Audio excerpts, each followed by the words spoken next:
Why, hello there, Jacob, and today I'll go ahead and break down my thoughts and opinions on the 2024 Minnesota Vikings official schedule. So, without further ado, let's go ahead and dive right into it. So, yeah, the Minnesota Vikings schedule, as well as the rest of the NFL schedule, was just released last night, and for the first time in a very long time, the Vikings have a lot of uncertainty at the quarterback position. It's amazing what Kirk Cousins can do as far as, just longevity wise, Whether or not you want to believe he was a great quarterback, this, that, or the other thing, that's old news at this point. Now it's going to be down between Darnold and J.J. McCarthy. So, like I say, we'll just let the off-season training programs and all that stuff do their thing and go from there. But yeah, one of the first things I'll actually break down here is, well, let's just go ahead and start off with the preseason, aka where we find out who will be the starting quarterback come week one. So, week one of preseason is at home against the Las Vegas Raiders. So that'll be the first time we actually get to see game action between J.J. McCarthy and Sam Darnold. And like I say, the only reason why I'm really even bringing that up is because, again, that week one of preseason against the Raiders at home will be the first time we see J.J. McCarthy and Sam Darnold as Vikings quarterbacks in real game situation. And then week two of preseason, we're in Cleveland, and week three of preseason, we're in Philadelphia. So yeah, preseason this year will be week one at home against the Raiders, week two at the Browns, and week three at the Eagles. So those 3 weeks are going to be massive in determining basically what the future is, the main pieces, this and that and the other thing. Because like I say, this is also the first year that Kwesi and KOC are pretty much at the helm of everything, from decision making to quarterback to personnel to this to that to the other thing.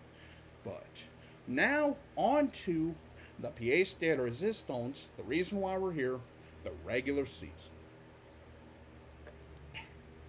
So yeah, week one on Sunday, September 8th at noon Central Time, we travel to the New York Giants. That's right, ladies and gentlemen. New York is going to be an intriguing team because they lost Saquon Barkley. Daniel Jones is coming back. Malik Neighbors will probably be their number one receiver.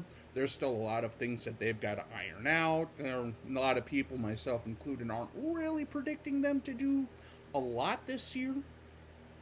But like I said, never say never. It is the NFL after all, so good luck trying to predict it. But yeah, it'll be a good test, though, especially for a new quarterback like Darnold or J.J. McCarthy to kind of get their feet underneath them, get some real reps, especially because, with preseason only being 3 games and you really can't do as much training as you used to even 10 years ago. This will be the first true test. And plus, there'll be a lot of other teams around the league, too, that'll be kind of figuring out what's going on as well. So, yeah, week one at the Giants on Sunday, September 8th at noon. Week two is the home opener, Sunday, September 15th, against the 49ers. Oh boy, that's going to be... That's going to be an intriguing game, especially because if you remember right, last year we beat the Niners at home on Monday night. Like week 7 or so, kind of like Kirk Cousins' last big hurrah game for the Vikings. So, home opener against the NFC champs, who were literally a couple drives away from being Super Bowl champs, going through some transition and changes themselves.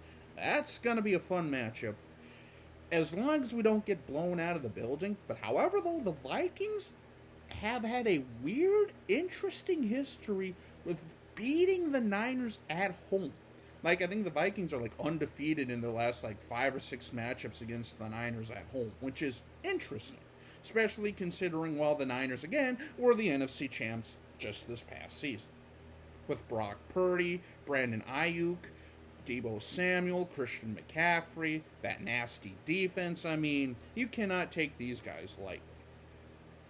So yeah, week 2 is at home. The home opener against the San Francisco 49ers, Sunday, September 15th at noon. Week 3 is also at home against the up-and-coming Houston Texans. That's right, ladies and gentlemen. Danielle Hunter and Stephon Diggs will be coming back to Minnesota for the first time since they were either let go or traded, respectively. So it's going to be interesting to watch because the Houston Texans last year blew everybody's expectations out of the water, including me and most of the NFL fans out there. I mean, C.J. Stroud looked good. Tank Dell was a beast.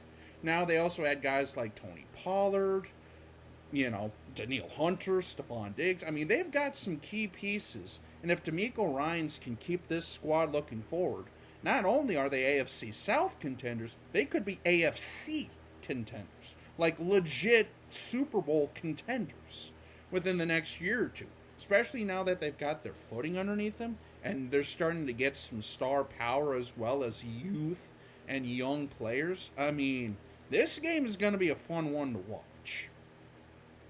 So yeah, week 3, September 22nd at noon, at home against the Houston Texans. And then week 4, September 29th at noon, we go to the not-so-frozen tundra of Lambeau Field for the first of 2 meetings against our NFC North bitter rivals.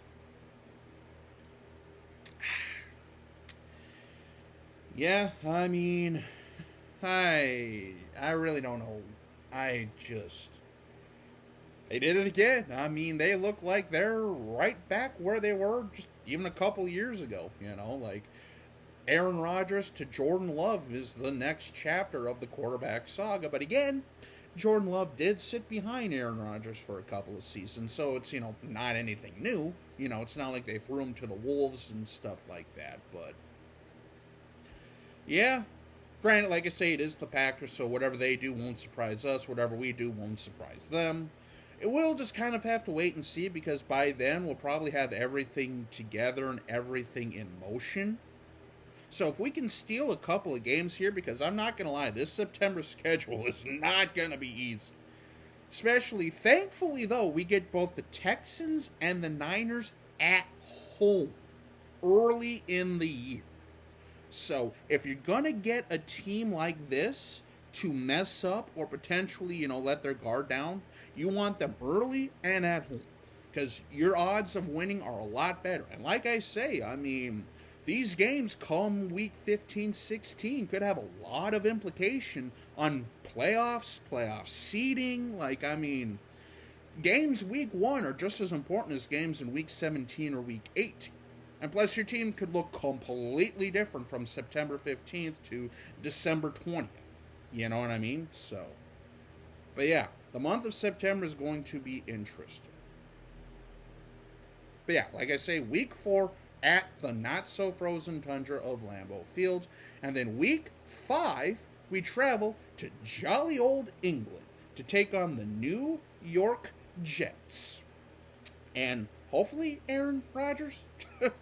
Well, I mean, like I say, again, real quick gripe here, though. Why does the NFL keep scheduling the Jets for like 6 primetime or 6 standalone games? Did you not see what happened last year? Granted, I don't think anyone anticipated seeing that last year, but I mean, come on. What do you expect when you're throwing everything at a 40-year-old quarterback to basically take you to the promised land when... Anyway, like I say, so yeah. We'll be traveling to England, so that'll be September 6th at 8:30 local time. 8:30 a.m. local time, and yeah, I mean, like I say, the Jets, they were still a relative decent team, but it's the Jets. I mean, if you know anything about the history of the Jets, they're kind of like the Vikings when it comes to certain aspects of football, always usually a good team, or they either under or overachieve while simultaneously getting kicked in the footballs pretty much every year by various things. So yeah, plus it'll be a Sam Darnold revenge tour, at least in Minnesota. I don't know if he's played the Jets. Regardless, So yeah, week 5 in London, or October 6th at 8:30 a.m. Central Time. And then the bye week. What is it with the Vikings like getting their bye week scheduled either week 13 or week 6? Because for me, I'd much rather see the bye week 9, week 10. But again, coming back from England and stuff like that, I can see why. But it just seems so early, and there's, granted, I don't know the statistics as far as, teams bye weeks having anything to do with playoffs or seeding or Super Bowl champs or anything, but, I mean, obviously, if you can get that bye week in the middle, you're sitting pretty, because then you have the first half off, second half. But yeah, so week 6 bye week coming off of England, which will probably be good, get everybody acclimated back to, U.S. time zones before we host the Detroit Lions on Sunday, October 20th at noon. That's right, ladies and gentlemen, week 7 is the Detroit Lions at home, October 20th at noon. And, well, the Lions, I mean, hey, kudos, cheers. You actually live to expectations for once. And also, Jared Goff, 4 years, $212 million with $170 guaranteed. Holy Moses. I mean, I'd be lying if I said I saw that coming. I mean, I knew he was probably going to get paid decently just because Goff is finally in an offense in like a scheme with Dan Campbell and those guys that actually suits him better. I mean, Amon-Ra got paid. He's a bona fide number 1 receiver and stuff like that. They're building up on the defense. I mean, the Lions are not a team to sneeze at. Plus, it would be kind of nice to have a 4-way rivalry again in the NFC North, having all 4 teams being very competitive. So, yeah, that'll be fun to see. But, yeah, week 7, Detroit at home, October 20th at noon. And then, one of our 2, I believe, night games is week 8, Thursday night, October 24th. That's right, ladies and gentlemen. This is our Thursday night game this year, is week 8, October 24th at 7:15, we travel to LA to take on Matthew Stafford and the Rams, as well as, KOC's former team. And that's going to be an interesting game to watch, because which Rams team is going to show up? Are we going to have the Rams team that went 4-13 a couple of years ago? Or are we going to have the Rams team, that bullied their way and, gave the Lions one heck of a matchup last year in the playoffs? Honestly, I'm leaning more towards the playoff Rams, just because, again, there's still a lot of great pieces there, but I will say, though, Aaron Donald retiring is going to be a massive, massive hole on that defense. Granted, by week 8, you probably have an idea of your roster and your style and your scheme and stuff like that, so you pretty much know what you got to do. But yeah, Cooper Kupp, Puka Nacua, Matthew Stafford. I mean, that's a trio right there. That's a very dangerous trio if they're all humming and going. So, yeah, it's going to be interesting to watch. But yeah, week 8, Thursday night football, October 24th in LA at the Rams. Week 9, at home, November 3rd at noon against the Indianapolis Colts with AR-15, Michael Pittman Jr., and I believe Jonathan Taylor is still part of the team. I mean, I know there's been some off-season stuff, but yeah. We host the Indianapolis Colts week 9, November 3rd at noon. Again, another interesting team, another team that you believe is going to be in the hunt for the AFC South. That's going to be a fun matchup to watch. Again, AR-15 had a very great start to a season before basically a couple of shoulder injuries and some leg injuries knocked him out pretty early in the season. And their backup is Joe Flacco, who basically wheeled the Browns to an improbable playoff run and victor, or at least a run. Yeah, no, they lost to the Texans. But yeah, still, though, the fact that Joe Flacco brought the Browns to the playoffs last year, as well as now he's going to be the backup for AR-15, So Anthony Richardson is blossoming into a very solid quarterback here. Because remember, he's only in his second year, too. So there's a lot of optimism out there in Indy. But yeah, Week 9 at home, Sunday, November 3rd at noon against the Indianapolis Colts. And now comes an interesting stretch of the schedule. Week 10, Sunday, November 10th at noon, we travel to Duval and the Jacksonville Jaguars. That's going to be an interesting matchup right there as well, because Jacksonville, it's kind of like the Vikings again. I mean, like I say, I know there's a lot of parallel here, but it's just like, because they're either a hot team or a cold team. And when they're hot, I mean, they're like playoff caliber, deep playoff run team. But if they're not, you're lucky to get 5 wins out of this squad. So can T-Law continue his ascent upwards? Can they have a decent running game? Evan Ingram is kind of finally stepping up to being a tight end of the future and stuff like that. They recently got rid of Zay Jones. Calvin Ridley left. I mean, there's going to be a few holes on that offense here, but plus, it'll be kind of nice in November to go down to Jacksonville. But, because that's around the time of the year where the upper Midwest weather is unpredictable. We'll just leave it at that. But, yeah. Week 10, Sunday, November 10th at noon in Duval to take on the Jacksonville Jaguars before we travel Week 11, Sunday, November 17th at noon to the Tennessee Titans. That's right, ladies and gentlemen. Back-to-back road games against the AFC South. And the Titans, I can't even begin to predict the Titans at this point because they've had a lot of turnover. Derrick Henry being the big piece that's gone. Will Levis, will he still be there? Is Tannehill still the guy? Will Malik Willis get in? What's the receiver core? I mean, they went out and got guys like Ridley. It's going to be interesting to see. Not to mention, first time, post the Vrabel era. And, like I say, they'll either be kind of like a 500 team, below 500. I really don't know what to expect with the Titans because, again, so much change has happened over the last year. But, yeah. So, Week 11, November 17th at noon in Tennessee. Week 12 at the Chicago Bears, Sunday, November 24th at noon. So this is our last game before Thanksgiving. And, So, if you're paying attention, we have 3 straight road games to end the month of November. In Jacksonville, in Tennessee, in Chicago.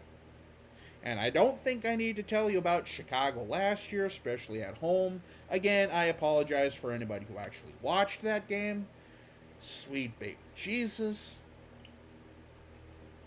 I'm pretty sure that those are the same fans that watched the Raiders game and are still asking for, financial compensation. And I'm a Vikings fan, and I'm saying that. But anyway, we travel to Soldier Field. Caleb Williams, Rome Odunze, Montez Sweat. I mean, the Bears are poised to make a jump. Now, whether or not they do, that's another story here, but the Bears are definitely finally starting to creep up there a little bit more. Now, I'm not saying they're going to compete for the division. I mean, heck, they could still finish 4th in the NFC North, and that wouldn't surprise me. They could finish 4th in the NFC North and be like 9-8. I'm dead serious. The NFC North this year could be a very interesting, matchup to watch here. Just because the 4th place team could be 9-8 or 10-7. Dead serious on that one. So, but yeah, I mean, the Chicago Bears at Soldier Field, this is the time of year where weather will start to become a factor. And again, another bitter NFC North rival. So, Week 12, November 24th at noon in Soldier Field. And then week 13, December 1st at noon, we host Kyler Murray and the Arizona Cardinals.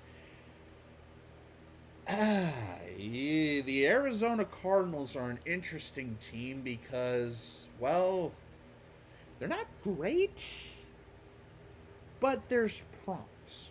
Granted, Kyler Murray was injured and all that stuff last year. They went out and got Marvin Harrison Jr., which, hey, solid receiver. If he's anything like his dad was, you might have just found your next Larry Fitzgerald, or even Anquan Bolden for that matter. And we, Arizona Cardinals fans out there definitely know a thing or two about Fitz and Bolden.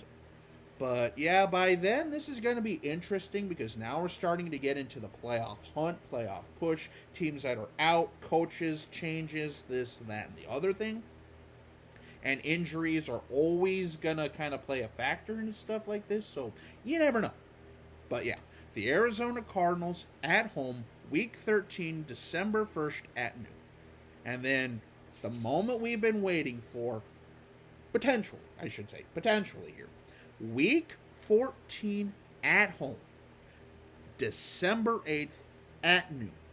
Atlanta Falcons come to town. That's right, ladies and gentlemen. Kirk Cousins, Kyle Pitts, Bijan Robinson, and the boys come into town for Kirk Cousins' first game post Minnesota Vikings quarterback tenure. Potentially. The reason why I say that again is because now we're at that time of year where injuries are an issue, poor play is an issue. Like, are the Falcons going to be in playoff contention? Are they going to wrap up the AFC or NFC South? Are they going to be a dumpster fire? This offseason has already been interesting because they also drafted Michael Penix Jr. at 8. In a move that still makes me scratch my head to this day. Like, you literally just paid this guy all this money. Remember, 4 years, $180 million with $100 guaranteed. Coming off of an Achilles injury at 36 by the time we play him. So, yeah. You're really hoping this works out here. Especially because, well, and who knows, by this point, Penix might be the guy. Whether or not, due to injury or this or that or the other thing, but that's going to be interesting to watch. Especially because, well, we all know how Kirk Cousins can be with his fragility, I guess? I really don't know the proper term there per se, but we know that Kirk Cousins can be kind of... When he's in his own head, it's curtains more often than not. But yeah, week 14, Atlanta Falcons, December 8th at noon at US Bank Stadium. And then week 15, December 16th at 7 p.m. That's right, ladies and gentlemen. This is our last scheduled evening game against the Chicago Bears at home. Because it worked fucking last time. Yeah. Like, what is it with, like, the NFL schedule makers, like, basically running everything back again? Like, did they not watch last year's Bears-Vikings game? Like, good God, that was a nightmare. And again, I still feel bad for those guys, like for all the fans and stuff like that, because they're probably liable for financial compensation. But yeah, like I say, by this point, basically the same thing that I said, a few minutes ago with the matchup in Chicago will also be, pertinent when they come to US Bank Stadium.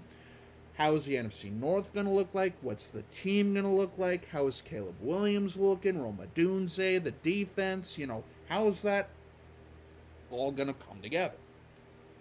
So, it's going to be an interesting matchup because that could be for potential playoffs. Not saying it will or anything like that because, again, by this point, there's a lot of other stuff at play here. There's already teams mailing it in. There's teams that are, resting and this and that and the other things. So, yeah, that'll be interesting to watch. And then week 16, we travel to Seattle Sunday, December 22nd at 3:05. For one of our, annual 3:05 random games in the West Coast. And the Seattle Seahawks. Long gone are the days of the Legion of Boom, Russell Wilson being that guy, and, Tyler Lockett. But, yeah, I mean, like I say, that's going to be another intriguing team to watch because the Seahawks are kind of in limbo. I mean, now they're starting to, get their pieces for the future. A lot of young guys. Is Geno Smith still the guy? Is it going to be, Basically, there's just a lot of limbo up there. They still have a lot of great pieces like Tyler Lockett, Jackson Smith and Jigba, DK Metcalf. They have a solid cornerback group in Witherspoon, basically being that anchor. So, I mean, Seattle's going to be interesting to watch just because new regime and Geno and this and that and the other thing. We'll just have to wait and see. And then week 17, we host the Green Bay Packers on December 29th at noon. So yeah, week 17, December 29th at noon is the annual home game against the Green Bay Packers. And I'll tell you what, I'd much rather play Green Bay at home week 17 than play in Lambeau Field week 17. Yeah, but granted, last year we also played them at home like week 17 on Sunday Night Football, and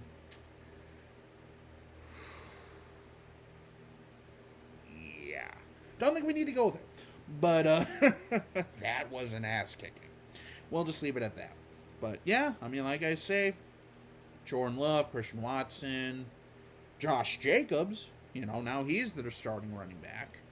And Aaron Jones revenge narratives, this, that, and the other thing. At this point, it's either going to be for the division, for the, for a playoff spot, or just seeding, elimination and this and that and the other thing. But yeah, week 17, December 29th at noon, at home against the Green Bay Packers. And then week 18, to round out the season, we travel to Detroit for the second year in a row to end the regular season. And with it being week 18, we won't know the time and date and stuff like that until basically a week or so before. Which makes sense. I mean, week 18, they kind of want the marquee matchups, like the ones that have the most meaning for either seeding, playoffs, playoff positioning, and whatnot. But again, Detroit, it's going to be interesting to watch there. It's going to be interesting to watch the NFC North this year because realistically, all four teams could compete and be right there at the end. So these games are going to have a lot of meaning, especially because a lot of the teams are getting younger. I'd argue the Lions are probably the oldest team in the NFC North right now. Maybe. Like I said, I'd have to look that up. But yeah, week 18, Detroit. Last year didn't go so well. The whole TJ Hawkinson stuff just... Anyway. But yeah, that'll basically wrap up the schedule update and kind of my thoughts and opinions there. But I mean, it's too early to tell, like, record-wise, but I venture it's going to be, like, another 9-8, 10-7 kind of borderline, playoff season, especially because, again, J.J. McCarthy is the quarterback of the future. Sam Darnold is a new guy. And, yeah, I mean, like I say, this, for the first time in a while, there's a lot more massive transitions. KOC and Kwesi are basically now running this team.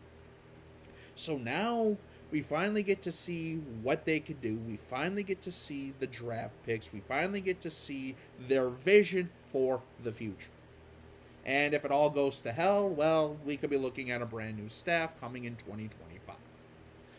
But yeah, like I say, if I had to predict, I'm going to say 9-8 as of May 16th. But yeah, that'll basically wrap up this scheduled prediction. It's going to be an interesting offseason. It's going to be an interesting, next couple of months until we get into the draft picks, until we get basically up and going for off-season training, off-season workouts, and off-season training camp, going into training camp and preseason. But yeah, that'll basically conclude this video. So until we meet again, this is Jacob. Have a good day.